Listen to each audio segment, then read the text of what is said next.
Life Management Science Labs would like to acknowledge that we live and produce this podcast on the traditional lands of the Wurundjeri people.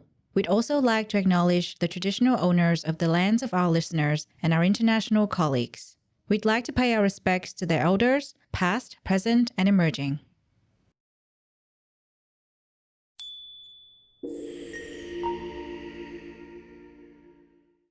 Hello, everyone, and welcome to Sero Boost, the Happiness Science Insights podcast produced by LMSL, the Life Management Science Labs. We're champions of life management science, providing structured insights informed by science and inspired by practice on key aspects of conscious living. Each week, we bring you scientific and practical insights on each element with the expert knowledge of professionals in the field. I'm your host, Lu Ngo, coming to your ears from Naarm, Melbourne, Australia. Let's learn together. Welcome back to Sero Boost, the Happiness Science Insights podcast. Lou is currently away, so I'm filling in for her today. Hi, I'm Marie, and I'll be your humble host for this episode.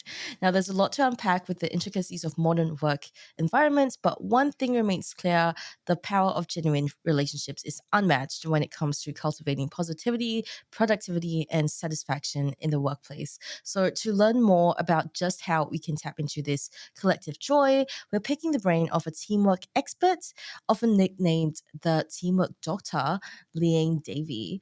Having worked with teams from the frontlines to the boardroom across a variety of industries and around the globe, she possesses a unique perspective on the challenges that teams face and how to solve them. So we're very fortunate to have her here with us today. Hi, Liane. How are you doing? Hi, Marie. I'm great. How are you? I'm great too. Thank you so much for joining us today and making time out of your busy schedule for us. My pleasure. My pleasure. Easy with the time change to accommodate because it's nighttime here, hence why it's so dark. Oh yeah, that's perfect then. I was really curious to know, in your line of work, what is the most common misconception you've heard about teamwork? I guess the most common misconception is that great teams are happy. And, we're going to delve deeply into this, but great teams, the experience of being on a really wonderful team isn't always the experience of happiness or joy or contentment. It's a more contentious, a more difficult, a more uncomfortable experience. But on the best teams, it's ever so worth it. And the happiness comes as an outcome of doing meaningful work, playing your part effectively, building trust based on not just going along, but building trust even in the face of really diverse and diverging opinions. So I think most people think that we can tell a good team or a productive team by them smiling and having a good time. And I don't think the correlation between productivity of a team and short-term happiness is very high at all. That's really interesting that you point that out, and I'm really keen to go further into detail. But before we get started, I'd love to get to know you better. This is Have You Met Liane Davey? My first question for you is, what do you like to do in your spare time? I'm a big reader. I like to dance. I just like downtime. I kind of a mix of everything because I can just as much say that I want to be on the couch with a great book as I want to be hiking in the woods. So a little bit of everything I like to do absolutely. in my downtime. Yeah, that's a great mix of hobbies to have. Do you have a favorite genre that you keep leaning into? So I'm a fiction girl. I do read a lot of historical fiction. Is probably the space I go to most frequently. Mm-hmm. Safe and bet. What about historical fiction keeps you coming back for more? So interestingly, I loved history before I really knew about psychology. And particularly my interest in World War II history got me thinking about social psychology and, understanding the Holocaust, understanding what humans are capable of is what led me to psychology. So, now all these years of being a psychologist later, I think I go back to that historical fiction as a way of empathizing, a way of understanding how people think, what makes them tick. So I think history and psychology are extremely closely tied. So I love fiction, but I tend to delve into the stuff that helps me, get a new appreciation of people's thought processes and what makes them tick. Yeah, for sure. And have you ever considered visiting any of these World War II spots that exist to this date? Yeah, absolutely. So I have visited many of them, and I still am, profoundly interested and moved by all of those sorts of things. So yes, you'll catch me watching lots of documentaries as well. So Yeah, for definitely sure. something still of interest to me. Yeah. Tell us about one of your most memorable experiences at a World War II site. Oh, that's a good question. Well, actually, the most memorable experience is I didn't have grandparents. My grandparents had died before I was born. When I was like a toddler, my last grandparent died. And so I had these sort of honorary grandparents. And it turned out that the man who had been my sort of honorary grandfather had been a spy during the Second World War. And one day I was reading a book called The Bunker, and it's about the last 6 weeks of Hitler's life at the end of the Second World War. And on the back of the dust cover of the book is a picture of a chandelier crashed to the ground in the Reichstag in Berlin. And this man who I called Mac, he came up to me and he said, "I know when that was taken." What do you mean you know when that was taken? He said, "Well, that chandelier came down on this day, and we went in and cleaned it up on this day. So it had to be in these 3 days." And I said, "What? You were there?" No way. Yes. And so, I don't think my fascination with World War II history was because of him, but I loved him very much and he loved me very much. And when we kind of learned, and, he hadn't talked a lot about the war because I think for many years, veterans didn't, right? But he really then sat down with me and we had an amazing conversation. So that's one of the most amazing memories of my life. Was learning from him and learning those sorts of things. He actually was a representative at the Nuremberg trials. And so someone very, very important to me. Yeah, that is incredible and such a unique experience. It's not something where you went to a site and you just had a look and Yeah. that's incredible. Such an amazing memory to have. Like I'm so happy for you. Yeah. And that's just so fascinating. Yeah. So before we end off this section, I'd like to ask you, do you have a role model either in your professional life or your personal life? So I suppose my professional role model is probably Brene Brown. And, I sort of fangirl over her. So we both come from academic backgrounds, although I left academe and she has not, or at least mostly has not. But her willingness to kind of put herself in the work, to be vulnerable in understanding things, the mesh of sort of deep thinking with humor, pretty much everything about her. She's somebody who I try to role model myself after. For sure. And being able to package all that research and that knowledge into digestible content in books is really just a very admirable trait that not everyone has. So I feel like I totally agree with you there. And just women in academia as it is admirable, but she has the extra something that's she gives, and she really does, doesn't she? Yeah, she does. Yeah, amazing. Thank you so much for sharing a bit about yourself. I feel like we got to know you a bit better. Now we'll move on to the interview section, what you're really here for. Our first question for you is, what does happiness mean to you? Yeah, it's so interesting because happiness is not something I think a lot about. So I suppose I equate happiness with contentment just a general positive emotional state.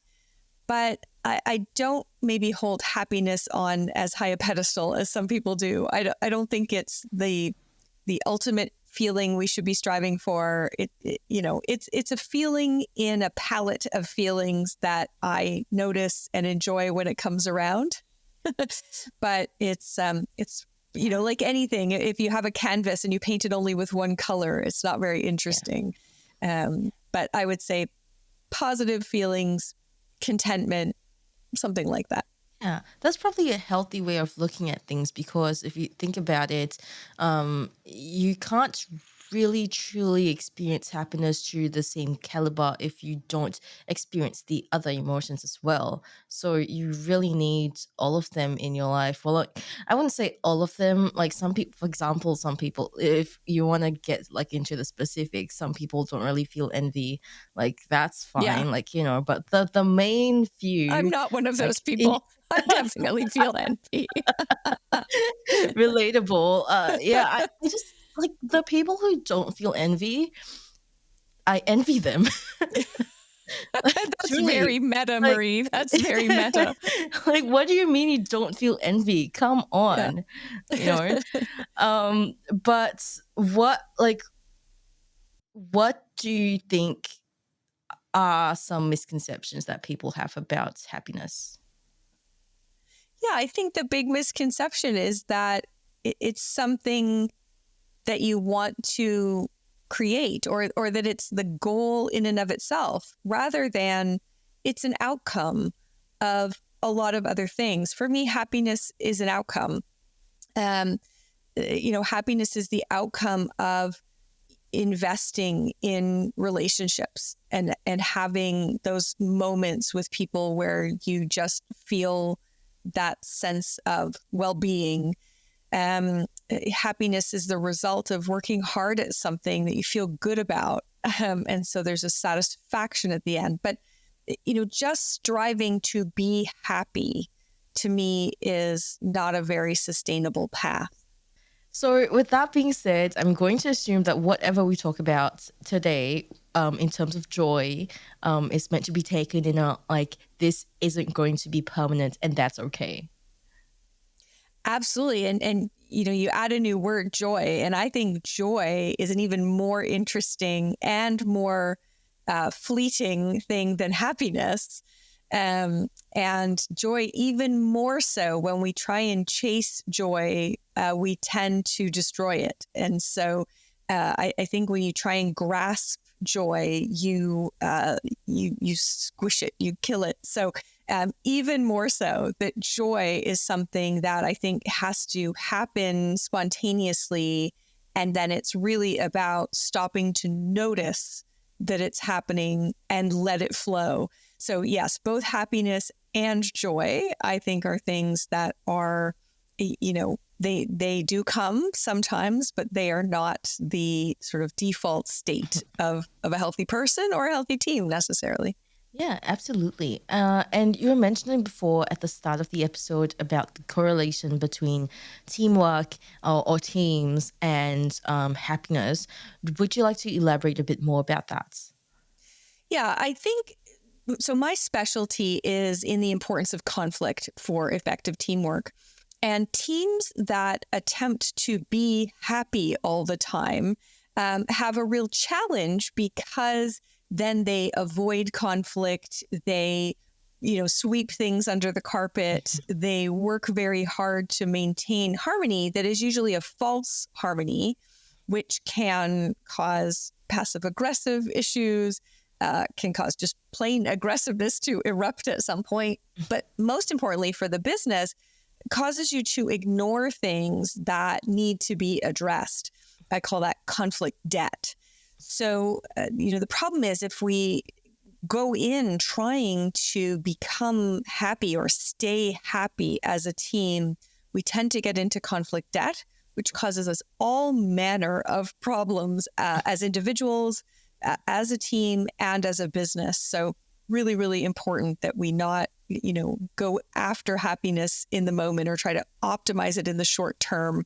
That's not going to get us anywhere good. Right, that makes a lot of sense. And in a way, it kind of sounds like, well, I'm kind of relating it to my personal experience of working in teams or being in friendship groups, for example, which can like be somewhat like a team if you're traveling overseas or working Yeah. on a project together.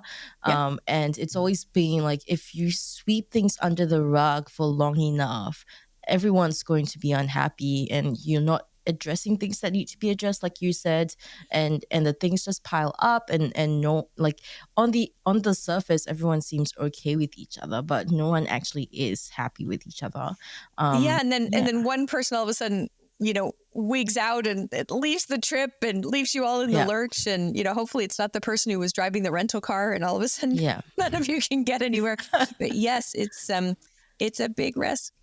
Yeah, definitely don't anger the person driving the rental car. Exactly. That's the wrong move. But yeah, it sounds like being able to address these issues rather than sweep them under the rug, even if it might not mean happiness or joy in that moment, means Exactly. that like you can improve your communication, and overall, it would be good for the team and you will be happy. Like, Yeah, the happiness when we avoid conflict is a fragile happiness, right? yeah. Because we know we're trying to protect it, treating as if it's glass. When we know that we can have a really uncomfortable conversation with our team and get to the other side of it, that happiness is much more robust because you can trust it. You know that, what, this happiness is not something that is going to go away. It's not something I have to protect so carefully. So the happiness that comes when you have team relationships that can withstand uncomfortable, difficult situations, that's a much more profound happiness, a more enduring happiness. That's the good stuff. The happiness that is just, okay, we kind of kept it all polite and civil today. That fragile happiness, I don't think is really all that happy Right. because Yeah. we do somehow know that it's tentative and Yeah. it could go at any time. Yeah, for sure. And it's kind of like everyone is kind of subjecting themselves to this not very authentic version of themselves. And so in a sense, everyone's not really true to who they are around each other. And it just sounds like a breeding ground for even more mess. So apart from communication issues that need to be addressed, what else do you think is important when it comes to teamwork? So the other thing I spend a lot of time on is, making sure people are aligned. And we don't spend enough time on that, particularly because everybody seems so busy. Everyone is in such a rush that we underdo the upfront effort around making sure we all have the same expectations. And the result of that is, wasted effort, frustration. We disappoint each other when we don't deliver what people thought we were going to deliver. So a lot of unfortunate things, duplication of effort. If in failing to get aligned, we kind of both went off and did the same thing, or the opposite, risk because we didn't get aligned and I thought you were doing it and you thought I was doing it and no one has done it. So, getting aligned to the point where every single individual understands what are they responsible for. They know how they're interdependent with the other people on their team.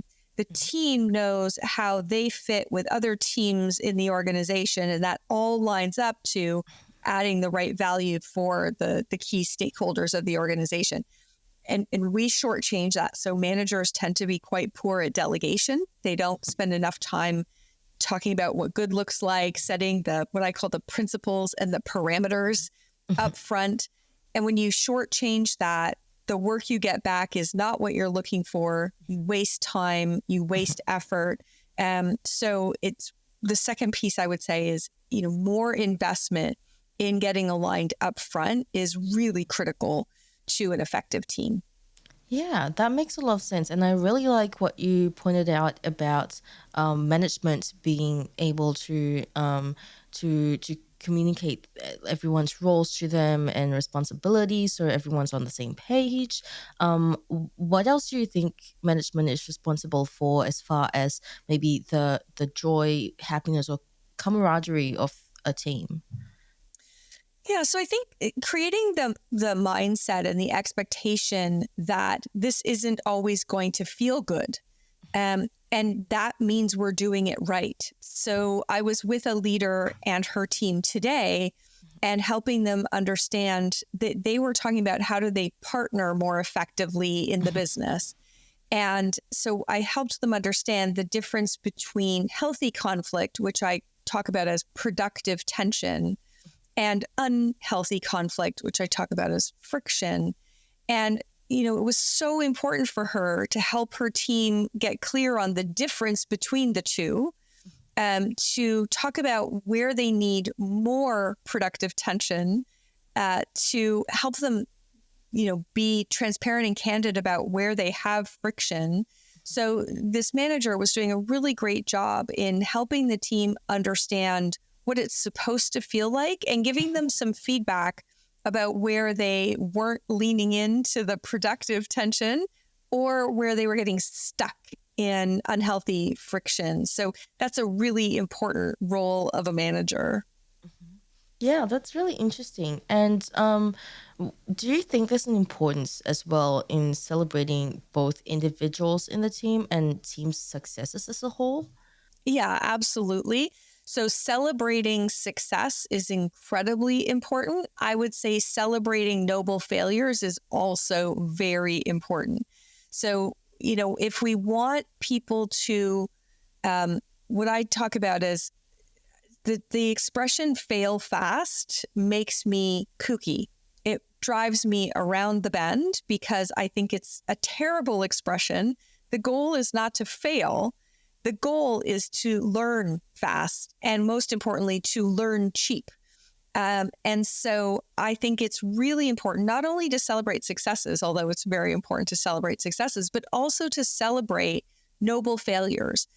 We tried this. It didn't work, but why are we so glad we tried it? And what can we learn from it? And why are we better now? What did we learn in failing? So it's a critical role of managers to celebrate and reward and first of all, just notice, pay attention to the behavior you want more of.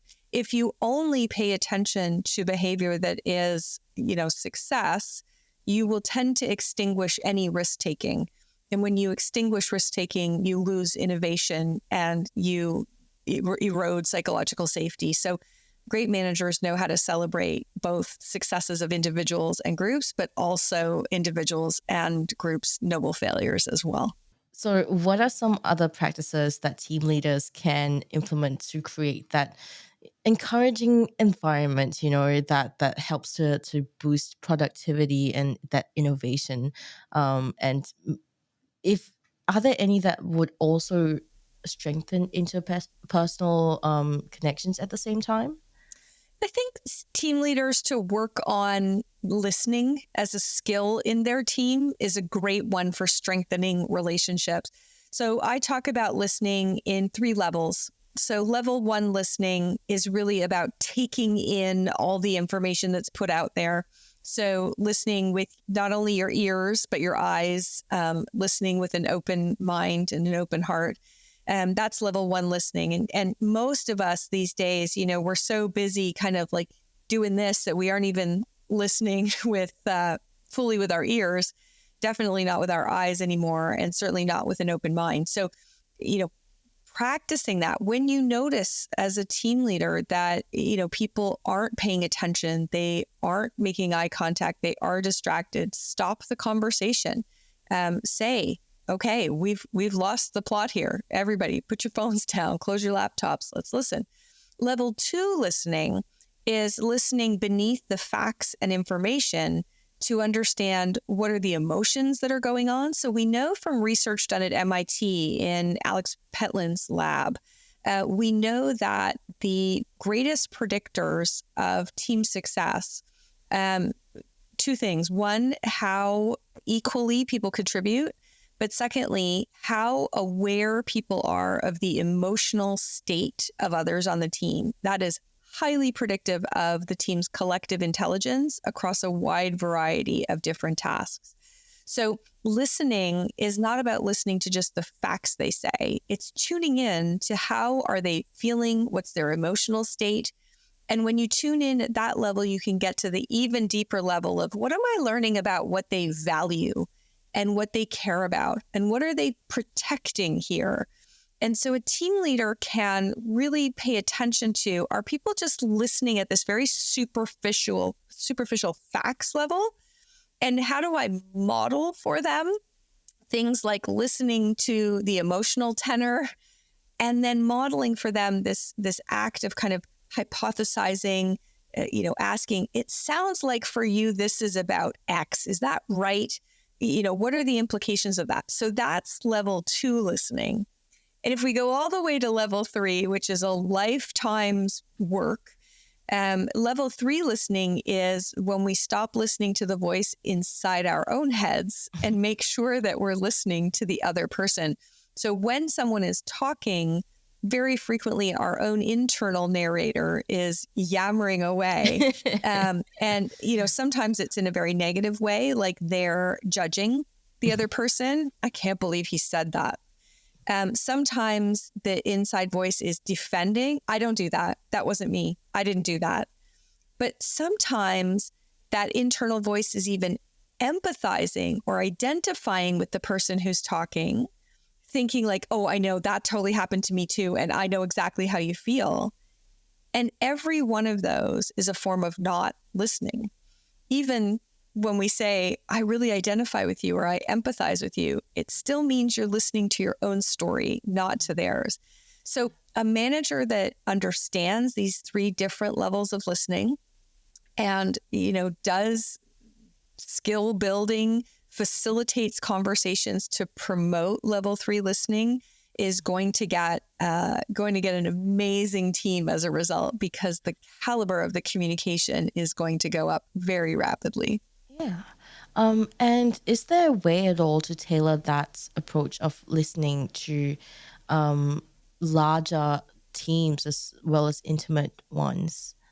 Yeah, absolutely. It just means that when you are, listening, that you are fully listening and listening not just to what's on the surface, but listening to what's beneath it. And you can do that. You can do it when, listening to a broadcast if you want. Now, the interesting thing is we're only talking about listening right now. But if we go from listening to communicating, the word communication, it comes from the Latin to make common.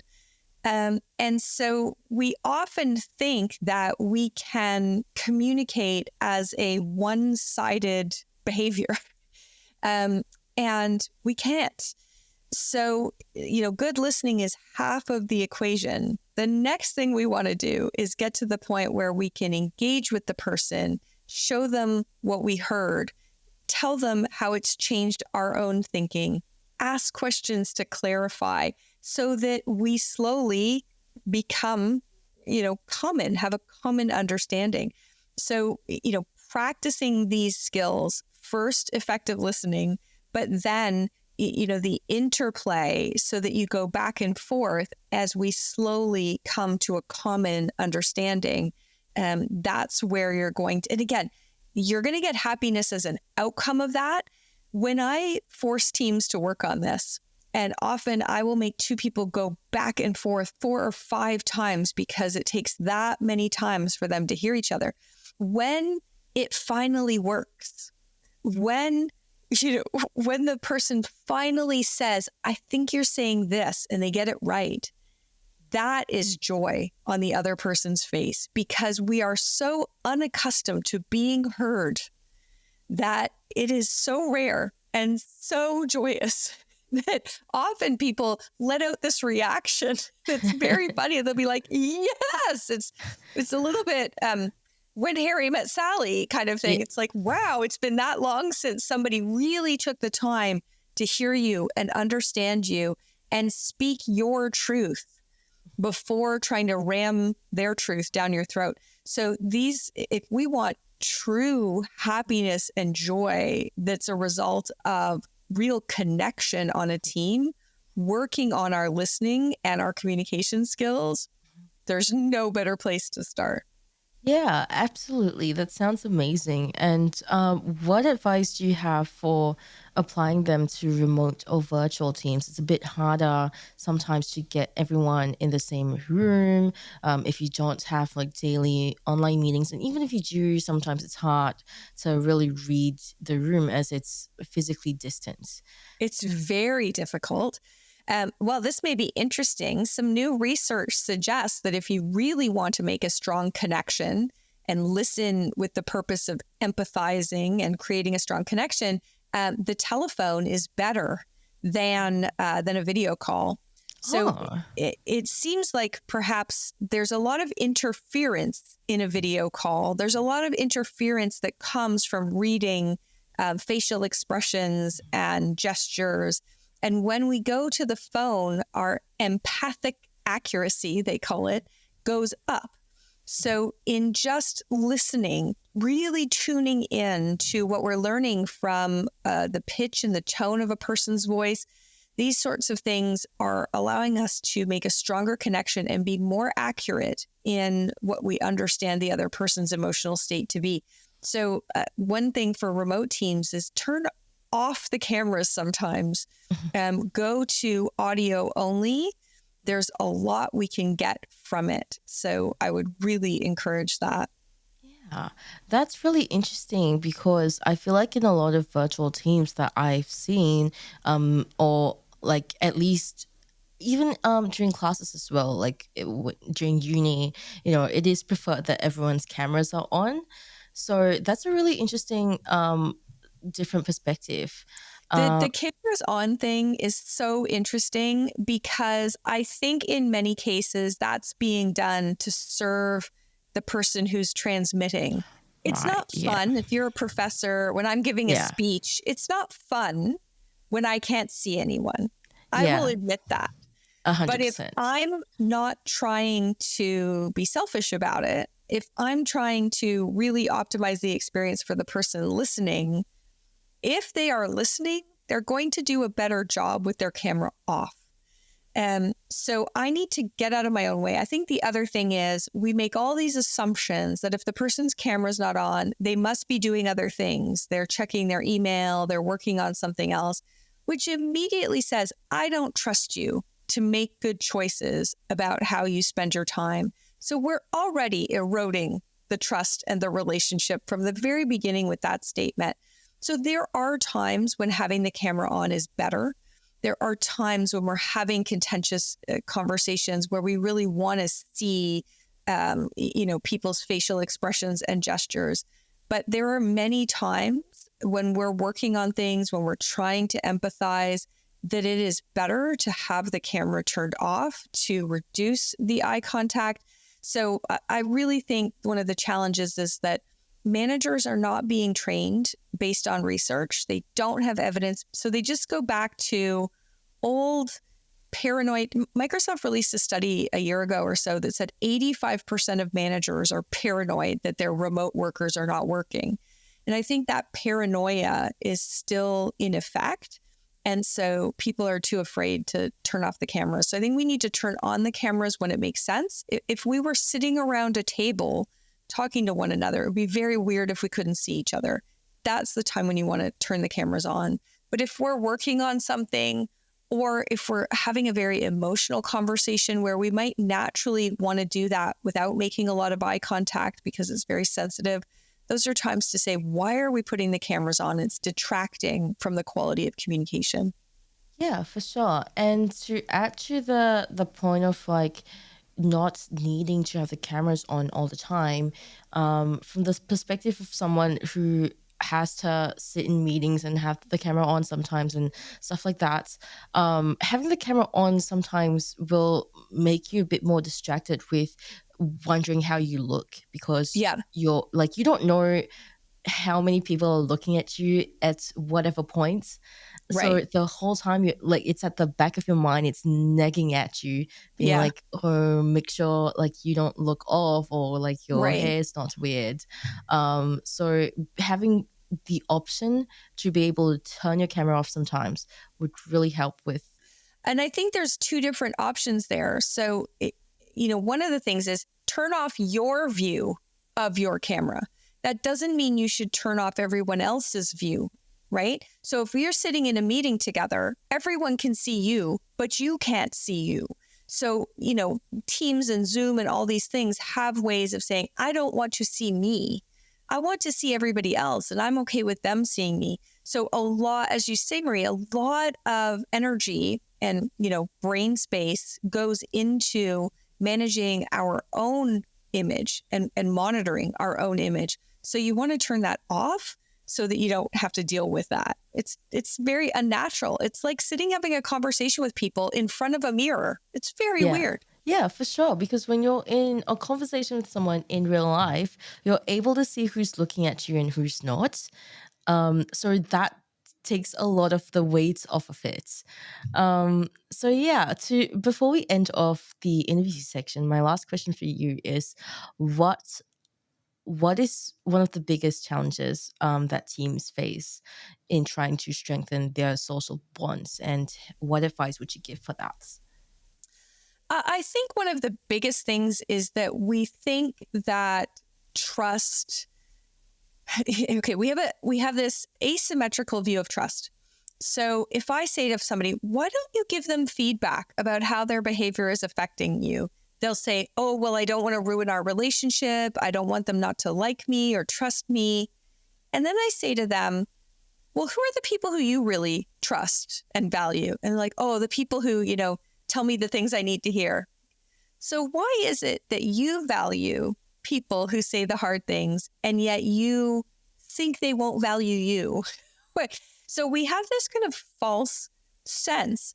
So teams and individuals where you realize that the strongest trust, the best relationships are with the people for whom you're willing to be uncomfortable, willing to give that piece of feedback that makes you vulnerable. We get that wrong all the time. So if more teams could understand that, trust is something that, we want it to be real, and based on the sense that we can get to the other side of a challenging issue, not that, it's never been tested. That's not real trust. So teams get that, and individuals get that wrong all the time. Yeah, that was really well said. Thank you so much for sharing that with us. Now we're moving on to the practices and habits section. Our first question for you is, what is a habit that you practice in the workplace when trying to foster stronger social bonds within your team? Yeah, so I think, one of the things is that trust is very much about connection with people. Are they predictable to us? So I try to create a connection. So I use an exercise that my friend Henna Pryor taught me. And the exercise, when I'm starting to work with a new team, I ask everyone to share, what kind of nerd are you? And I love this question, first of all, because people surprise me every time. I am so flabbergasted by some of the types of nerds I've met. But the other thing is, as soon as you ask it that way, people do know to pick the thing where they become irrationally goofy because they love this thing so much. And to watch somebody become kind of irrationally over the top about TIG welding, which was one of the examples. Like, wow, never even heard of it. Wow. There is joy in that, in seeing someone talk about something they love so much. And there's such a surprise in realizing that this is a human that I'm working with. And they have these passions and interests that I would never have known about. The particular person who told me about TIG welding, I had known for 10 years and I had never heard about this. And just the absolute sheer pleasure in listening to him talk about this thing he cares so much about. And now I'm like walking around the world being interested in TIG welding because of how interested he was. So that's a habit I have that I really love. That I love that habit so much. Like being able to learn about all the really, really interesting things that you've never heard of before that are so incredibly niche that someone that you know is such a nerd about. It's my favorite one. One of the first people we ever asked it to, who was an accountant in an audit department in a global bank. And his answer was, I'm a vacuum nerd. What? Yep. I'm a vacuum nerd. I love vacuums. I love vacuuming. I can never, I'm always excited when the carpet's dirty again and I can vacuum. And, it's just, it's amazing. So that's my favorite habit. I love that so much. And honestly, I might just steal that for my Have You Met section from now on. Yep. I really have been loving asking very specific questions, getting to know them in a very specific way.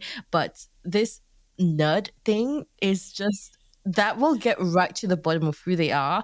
And I can't wait for that. And that, I feel like that's an incredible icebreaker as well. It works great. Are there any challenges at all to doing this practice, do you think? Well, every once in a while, you'll get somebody who will just reject the whole concept. They'll be like, I'm not a nerd. And the challenge in that for me is to suspend judgment. Because when somebody does that, my immediate reaction is first of all, oh, how sad for you. And wow, you must be really dull. There's not a single thing you can name that really. No. So I have to be really careful that if somebody either just completely passes on the question and refuses to answer, or they pick something just very safe, I have to be careful not to be too judgmental. Well, maybe they're coming at it from I don't know what you're talking about. I have all these really very specific interests that I get so excited about, but I'm not a nerd. Yeah, exactly. What are you talking about? Yes. So maybe we have to find a way to reframe the question or rephrase it a bit.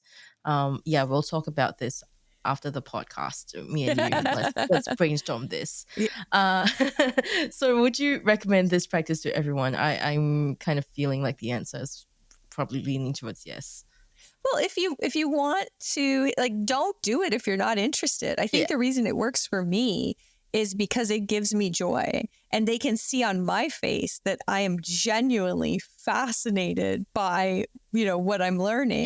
Yeah, for sure. If you don't care, it would be a horrible practice, because the person would start off on their riff about, TIG welding, and you'd be like, oh, yeah. So that would be bad. So not everybody, only the people who are innately curious and willing to let the question go where it goes. That makes a lot of sense. Thank you so much for sharing that with us. I've learned so much from you. Now we're moving on to the open mic section, and this is your chance to talk about anything that you're passionate about, and it doesn't have to be related to the topic. It can even be TIG welding. So the floor is yours. The floor is yours. Have at it. Yeah. Okay, here's one that I've been spending a lot of my time on recently, and we can put a link to this in the show notes.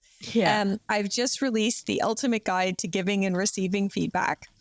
And what I'm really passionate about is how we don't know what feedback is. We get it wrong all the time. We don't know how to ask for feedback effectively, so we get something that isn't feedback at all.